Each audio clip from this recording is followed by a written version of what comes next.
श्री ज्योतिबा यात्रेनिमित्त लाखो भाविक करवीर नगरीत येत असतात। यातील मोठ्या संख्येने भाविक पंचगंगा घाटावर येत असतात। कालच एक घटना घडली की 2 महिला पाण्यामध्ये बुडत होत्या। त्यांना स्थानिक नागरिक आणि पर्यटकांनी वाचवलं, भाविकांनी वाचवलं।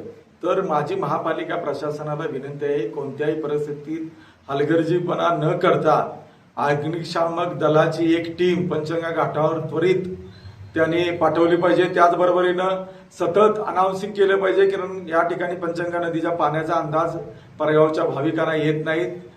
त्यांच्या सोयीसाठी सुलभ शौचालयाची देखील व्यवस्था कोल्हापूर महापालिका प्रशासनानं केली पाहिजे।